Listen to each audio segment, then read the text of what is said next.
अस्सलाम वालेकुम dear students. आज के लेक्चर में हम क्लासिफिकेशन ऑफ कार्बोहाइड्रेट का थर्ड और लास्ट क्लास डिस्कस करेंगे, पॉलीसेकेराइड। ये हमारे पास कार्बोहाइड्रेट्स की थर्ड क्लासिफिकेशन है या लास्ट क्लासिफिकेशन है।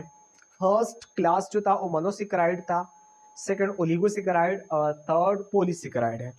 सबसे पहले इसकी मीनिंग के ऊपर हम डिस्कशन करेंगे। पोलीमीन मैनी, पोलीमीन मैनी स्टूडेंट्स, यहाँ पे ये जो पोली का वर्ड है, पोली का मीनिंग है मैनी, मतलब कई। हाँ, सेकेराइड का जो लफ्ज है ये ऑलरेडी हमने ओलिगोसेकेराइड मोनोसेकेराइड में डिस्कस कर चुका है कि सेकेराइड लैटिन वर्ड सेकरम से आया है। सेकरम मीन शुगर, शुगर आगे इस आया है मतलब शुगर्स। ठीक है स्टूडेंट्स। अच्छा, पॉलीसेकेराइड को हम स्टूडेंट्स बायोपॉलीमर भी कहते हैं। इसको हम बायोपॉलीमर भी कहते हैं, बायोपॉलीमर। अच्छा, ये याद रखिए कि बायोपॉलीमर सिर्फ पॉलीसेकेराइड को नहीं कहा जाता है। बायोपॉलीमर हम प्रोटीन को भी कहते हैं, लिपिड्स को भी कहते हैं, हाँ न्यूक्लिक एसिड को भी कहते हैं। स्पेशली ये बायोपॉलीमर्स, स्पेशली ये टर्म्स पॉलीसेकेराइड, प्रोटीन और न्यूक्लिक एसिड के लिए यूज किया जाता है। हाँ, एक दफा एमसीक्यूज आया था कि विच one of the following is not biopolymer. MCQs की स्टेटमेंट गौर से सुने, दोबारा सुने, लिखते आप खुद लेके। एमसीक्यूज आया था एक दफा, मुझे याद है कमीशन का टेस्ट था कि विच one of the following is not biopolymer. A option में था प्रोटीन, बी ऑप्शन में था न्यूक्लिक एसिड, सी ऑप्शन में था सक्रोज, डी ऑप्शन में था स्टार्च। याद रखिए स्टूडेंट्स कि सक्रोज डाइसेकेराइड है।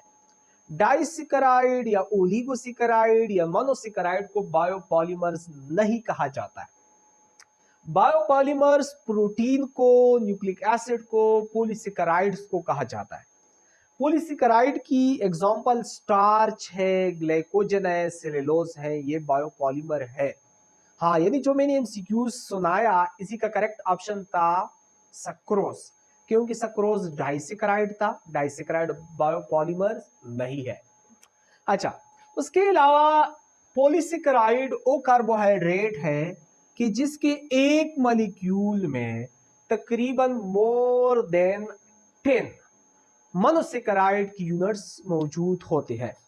इसकी एक मॉलिक्यूल कंटेन करती है more than 10 monosaccharide units, contain more than 10 monosaccharide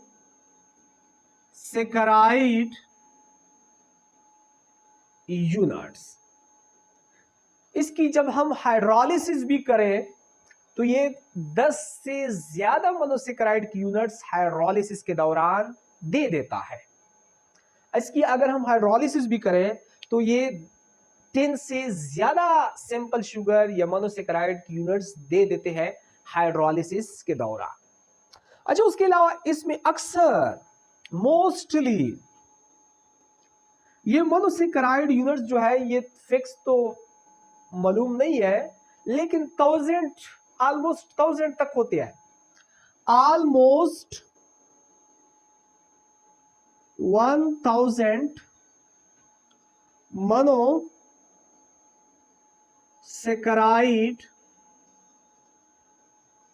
ये कंटेन करते हैं, मुश्तमिल होता है, कंसिस्ट होता है। तकरीबन 1000 तक मोनोसेकेराइड की यूनिट्स पर ये पॉलीसेकेराइड कंसिस्ट होता है। हाइड्रोलिसिस के दौरान ये तमाम यूनिट्स पेयर अलग अलग दे देता है। उसके अलावा स्टूडेंट्स ये चीज नोट करना है कि ये जो सेकेराइड है ये टेस्टलेस भी है, इसका कोई जायका नहीं है। ये टेस्टलेस है, इसका कोई जायका नहीं है। हाँ, क्यों नहीं है? अक्सर क्वेश्चन पूछा जाता है कि वाई पॉलीसेकेराइड आर टेस्टलेस। हाँ, ये एक्चुअली बना तो मोनोसेकेराइड से है। मोनोसेकेराइड तो स्वीट एंड टेस्ट है, मोनोसेकेराइड जैके से मीठा है, ये तो मोनोसेकेराइड्स पर मुश्तमिल होता है, तो फिर ये क्यों टेस्टलेस होता है? याद रखिए मेरे प्यारे स्टूडेंट्स, हाँ, कि इन पॉलीसेकेराइड्स का मॉलिक्यूल बिग मॉलिक्यूल होता है, बड़ा मॉलिक्यूल होता है, मोटा मॉलिक्यूल होता है। इतना मोटा मॉलिक्यूल होता है पॉलीसेकेराइड का कि हमारे टंग की जो टेस्ट बोर्ड है वहां ये बॉन्डिंग नहीं कर सकता है, वहां ये अटैच नहीं हो सकती है। हाँ, यहाँ पे जो टेस्ट बोर्ड्स है ये छोटे छोटे, यहाँ पे तकरीबन डिप्रेशन होती है हमारे टंग में। हमारी जो जुबान है यहाँ तो डिप्रेशन है, छोटे छोटे बोर्ड्स होते हैं, इसके मॉलिक्यूल बड़े हैं। यहाँ पे ये बोर्ड्स के साथ, टेस्ट बोर्ड्स के साथ हमारे टोंग में अटैच नहीं हो सकते हैं। इसी वजह से इसका जायका हम मालूम नहीं कर सकते हैं। एक्चुअली इसका जायका है लेकिन हम इसका जायका मालूम नहीं कर सकते हैं, फिर हम लिखते हैं कि टेस्टलेस है। हाँ, क्वेश्चन आ सकता है, एमसीक्यूज दे सकता है कि विच one of the following carbohydrate is tasteless? Monosaccharide, oligosaccharide, polysaccharide, D option all of this.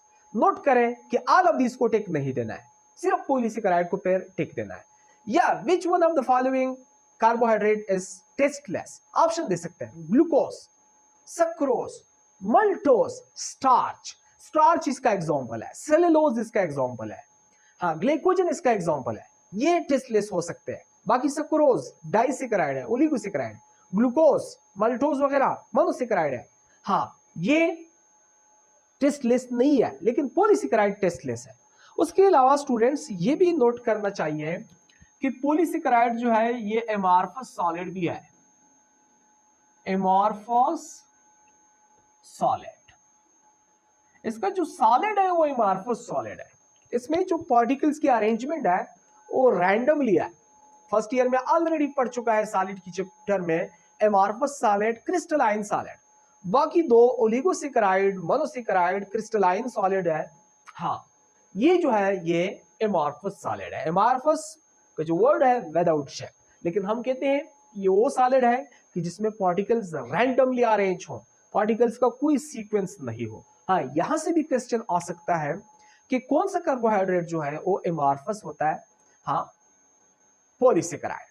हाँ, ग्लूकोज, फ्रक्टोज, सक्रोज ये ओलिगोसेकेराइड, मोनोसेकेराइड्स है, वो क्रिस्टलाइन सॉलिड है। लेकिन इसकी एग्जांपल या ये जो कार्बोहाइड्रेट है ये एमॉर्फस है। उसके अलावा स्टूडेंट्स ये इनसॉल्युबल इन वाटर भी है, ये इनसॉल्युबल इन वाटर भी है। हाँ, इसके मॉलिक्यूल बड़े हैं, इंतहाई बड़े हैं। वाटर के साथ हाइड्रोजन बॉन्डिंग की फॉर्मेशन नहीं कर सकता है क्योंकि स्टीरिक हैंड्रेंस की वजह से ये फिर इनसॉल्युबल इन वाटर है। ठीक है स्टूडेंट्स? हाँ, हाइड्रोलिसिस रिएक्शन करता है। हाइड्रोलिसिस रिएक्शन जब करें तो 1000 के करीब या ऑलमोस्ट 1000 मोनोसेकेराइड यूनिट्स दे देते हैं, लेकिन इसकी सोलबिलिटी वाटर में इनसॉल्युबल है। हाँ, अगर इसकी हम हाइड्रोलिसिस की एग्जांपल देखें, एग्जांपल्स, हाँ, हमारे पास स्टार्च, ये पॉलीसेकेराइड है, कहां होता है? ये पोटैटोज वगैरह में होता है, पोटैटोज। हाँ, फ्रूट वगैरह में होती है, या लीव्स वगैरह जो होती है, प्लांट की जो पत्ते हैं वहां होती है। सेलुलोज, हाँ, जो वुड में होता है, ये क्या है? पॉलीसेकेराइड है।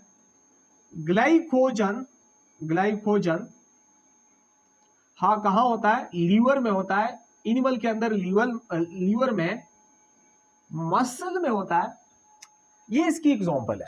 हाँ, इसकी मैं थोड़ा हाइड्रोलिसिस रिएक्शन दिखाता हूं। हाइड्रोलिसिस रिएक्शन, हाँ, सपोज मैं स्टार्च लेता हूं या जनरल ले लेता हूं। सपोज हमारे साथ ये है C6H10 H10O11 N। ये क्या है, ये जनरल फार्मूला हम लिखते हैं पॉलीसेकेराइड के लिए। मतलब कि इस तरह इधर उधर आगे नंबर ऑफ यूनिट्स अटैच होते हैं मोनोसेकेराइड के। ये सपोज हमारे पास पॉलीसेकेराइड है, पॉलीसेकेराइड है, इसकी हम हाइड्रोलिसिस कर लेते हैं। हाँ, कोई एंजाइम भी ले लेता है, तो एंजाइम की मौजूदगी में ये वाटर के साथ रिएक्शन करके ये C6H12O6 ये नंबर ऑफ ग्लूकोज दे देते हैं। नंबर ऑफ ग्लूकोज, इस यहां एन लिख दिया, एन का मतलब नंबर ऑफ ग्लूकोज ये दे देता है। इस तरह हाइड्रोलिसिस कर लेता है, लेकिन वाटर के अंदर इनसॉल्युबल है। ठीक है स्टूडेंट्स।